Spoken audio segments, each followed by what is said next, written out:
What kind of business? Industrial business.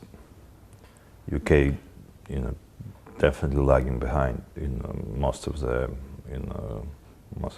competitors. As a financial platform with a legal structure, that 90% of revenue of legal firm in London, out of ex-Soviet Union countries. But UK at the moment is not, in terms of the capital in the market, not so attractive as United States, not so attractive as Asia. Why do you think that is? Because you chose to float your company in Hong Kong on the Hong Kong Stock Exchange, not on London. Why was that? Just reality. Your regulator become too conservative. So our disclosure requirements are too tough? It's one thing. It's not about disclosure. No one, there would be no one arguing, about transparency, and I think it's also, reality of, financial markets. There is not. It used to be in a platform, where company could borrow money, could find partner, could find venture capital, and now it's not so, developed. And I think this is a fundamental. So, what advice would you give the British government? I think your government should listen better to city bankers, or to city bankers. I know it's not, they. Some would say we listen to the city bankers, and that's why we're in the trouble we're in. You're not so in trouble as the rest of the Europe, first of all. Well, that's true. That's true.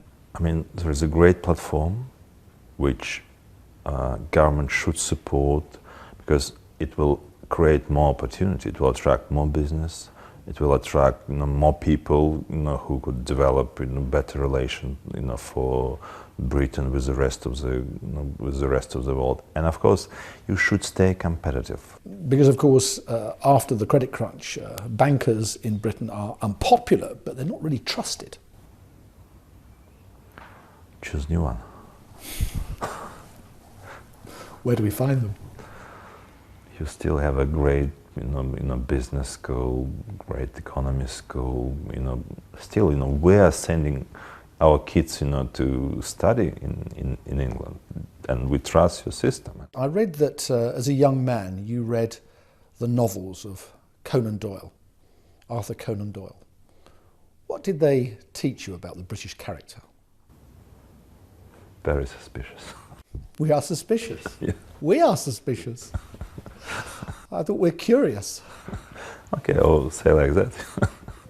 Is that simply because Sherlock Holmes was suspicious, or the British are suspicious? It was Dr. Watson who was suspicious. Sherlock Holmes was curious. Well, I'm sure we've moved on a bit from Conan Doyle, but not much. Now, what about the British media? You are best known in Britain for the events that became known as Yachtgate, when you invited George Osborne and Peter Mandelson on your boat in, I think it was the summer of 2008. Why did you invite them?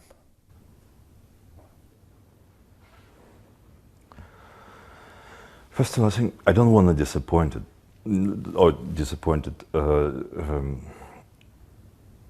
media.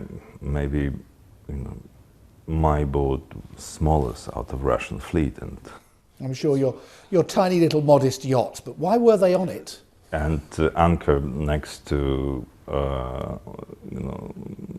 my friend's house. It was just part of the holiday season, and there was actually, I've been really surprised reading all this storm in the media, which come out of glass with the water which was really? Empty. Well, you're a powerful international businessman. You need the agreement sometimes of politicians. They were two influential politicians. It seemed to many people that you were trying to engage with them, perhaps to earn a favour, perhaps to earn an obligation. I'm very Russian businessman. I know, it's hard to believe, but I'm so down to Mother Russia that just couldn't even find what sort of favor I could find in outside of Russia, which could help me or somehow support my business. I would really doubt, this, cliche that Russian oligarch tried to get, something in exchange. Like Holmes, I'm curious. I'm curious because George Osborne, Peter Mandelson, they're not particularly agreeable people. You're very wealthy. You could have invited Maria Sharapova, Anna Kournikova. Why those two politicians? I don't like tennis. And as I understand it, Peter Mandelson's no good at tennis. Okay. One of your key businesses is Rusal. You floated the shares in Hong Kong nearly 2 years ago. Since then, the share price has gone from $13 to about $5. What's that telling us? From 10 to 5, 13. It's telling us we have still a surplus in aluminum capacity. So you think it's the market's judgment on the sector, not on your company? Of course. Look at the rest of the peers, same. Look at, Rio Tinto aluminum business and the rest.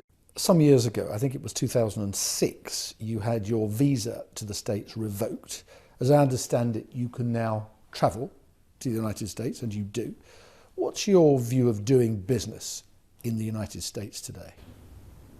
Great opportunity. You like it there? Mm-hmm. Why is that? They solve energy problem, not just electricity, but energy problem. Cheapest cost of capital, very qualified people, very entrepreneurial, very open. So how does that compare with doing business in the Eurozone? Eurozone has a great problem. Euro is so heavy. So you're saying the Euro's overvalued? Overvalued. That's why Britain very lucky to be out of it. And lucky? Yeah, very lucky. I'll say not lucky, clever. Let's talk about bailing. Interest rate was about 8%. Mm-hmm. It cost, if you talk about Rusal, it cost Rusal around $750 million. The interest commission, what we paid to the bank, to the state bank, which give us credit when international financial market was was ruined, and we were paid in less than 3.5 years. And actually, I can see, same time Russian center bank get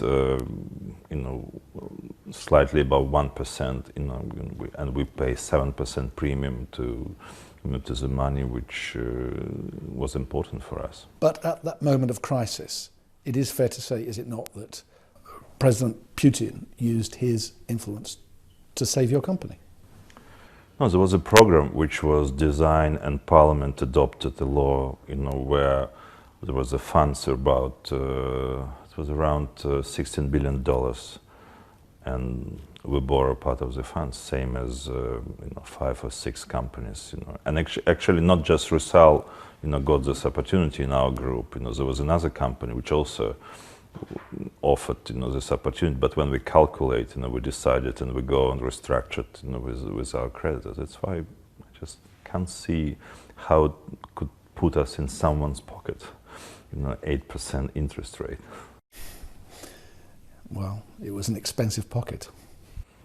No, it was just open deal, and this is, and believe me, here in Russia, in the media, even in Parliament, there was a lot of scrutiny, to this deal. That's why interest was so high, and we've been forced to repay at first possible moment. That's why we went and made an IPO in Hong Kong and borrowed quite expensive money at first opportunity. I don't think it would be fair to believe that over 20 years you can change, such a great country, and don't think it's fair to say, okay, this is a completely, wrong way, and is this guy developing nothing at all? Look in the past and about. I agree with you. Russia is a place of huge opportunity. I'm simply saying this: if President Putin were less adversarial, perhaps things would progress at a better rate. Yeah, but it's not about him, it's about us. Yes, you tried to demonize, but we also made a lot of mistake, and it's about, to change ourselves, and we've done a lot. It's not about Moscow, Russia. Don't forget, in Moscow it's one country. The rest of the Russia, it's completely, different story. Once again, I repeat, clearly it's obvious there are opportunities here in Russia, but what about the perception, maybe the reality, that this is a country riddled with corruption and crime? That is true, isn't it?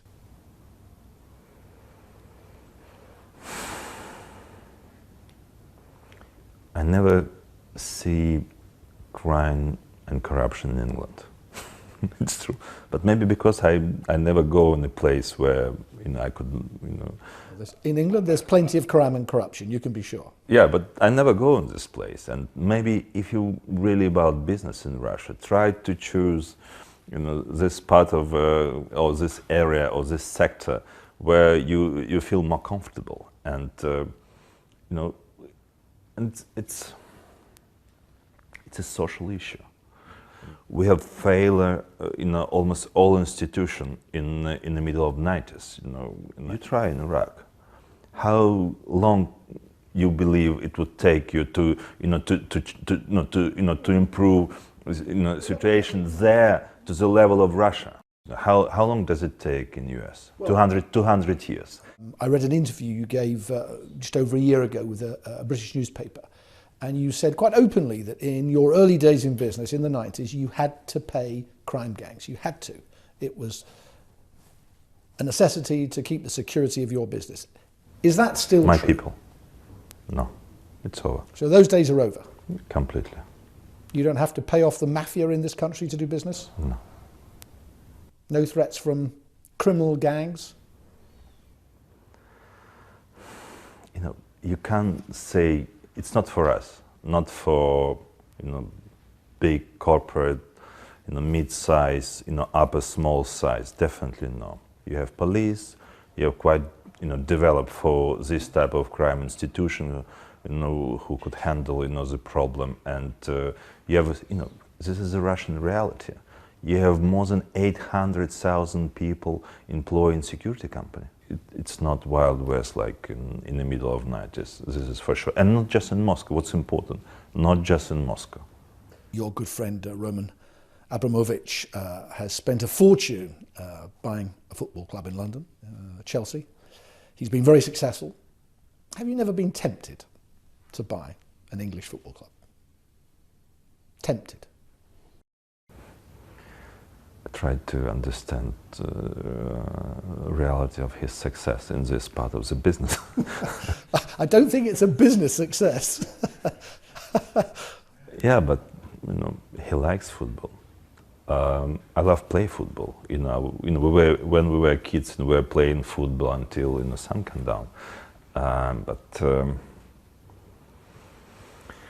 you need to have a lot of free time.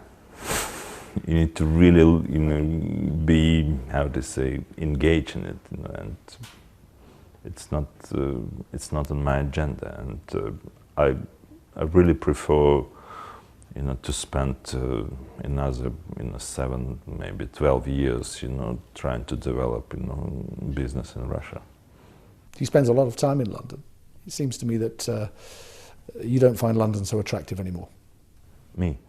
I'm just very busy here. The crisis is still, it's not just, over. It's not just history. Maybe in 15 years we'll read like Great Depression is over, how do we, been efficient or something. But it's still, and we have a new, cameras. We have Asian companies. We have United States, which suddenly going, back on the top of the house, demanding his share of the, export and all this opportunity. This is